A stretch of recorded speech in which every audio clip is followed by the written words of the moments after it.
Good morning. Welcome, sixth grade. Welcome back to your podcast. So we're going to do something a little bit different today. We have started to read the story called Ta na Eka, and we read from page 141 to 148. So what I'm going to do today is I'm just going to go over what we've read so far, and then we'll continue the lecture on the next podcast. So we start off with our story, Ta na Eka, and it's a story about a little girl named Mary. She is going to be turning, she said her birthday was coming soon, and she's part of the Kaw Indian tribe, and they she and her cousin were both at the age where they had to participate in a ritual called Ta na Eka. And so grandfather was the one that was telling them about how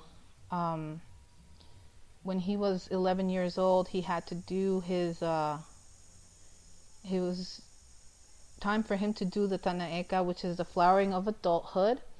And basically what they do is they take the children and they let them run free for a few days, and they have to prove that they are worthy warriors.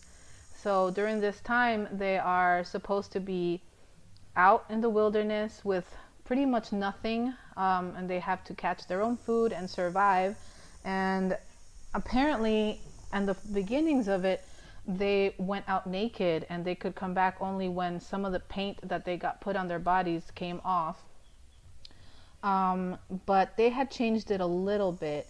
So Mary wasn't very happy about it. She spoke to her teacher, Mrs. Richardson, about it. And she said she didn't think that she should go because she's a little girl, and that's more for boys. And they told her that the Kaw Indian tribe actually treats women equally. So both boys and girls have to participate in this ritual. And so basically she tells us that life on the plains was dedicated to survival, and this was a test of survival, the Ta na Eka. And so the endurance, they have to prove that they have endurance and that they can survive.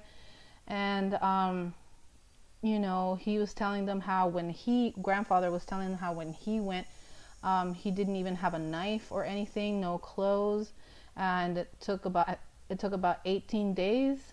And so they had to watch out for Omaha warriors and a lot of dangers when he was a small child. So he said that a lot of them didn't return, and that the mothers were not even allowed to cry if their child didn't return home after the ritual.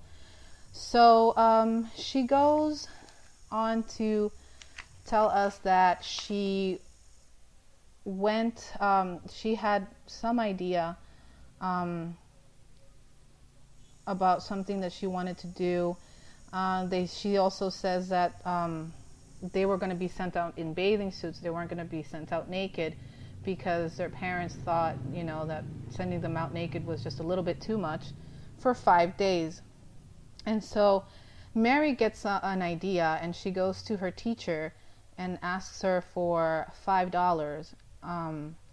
And her teacher was like, "What do you need so much money for?" And so she said that she wanted to buy some things for the ceremony, for the ritual. And so she would babysit for the teacher in order to pay that money back. And so we stopped right about here. So she got the $5, and I had asked you what you thought the $5 were for. Some of you answered me, some of you didn't answer me. So that's where we stop. She is scared, and so is her cousin. She has the $5. We still don't know what she did with the $5, and we will find out when we continue the lecture in the next podcast. So what I want you to do is I want you to read the subtitles a couple of times, get familiar with the story, and then I want you to write a 1-paragraph summary of what we've read so far up to page, I don't remember what page I said, up to page 148. Yeah, so from page 141 to 148, 1-paragraph summary. And so stay home, stay safe, and I will talk to you guys soon.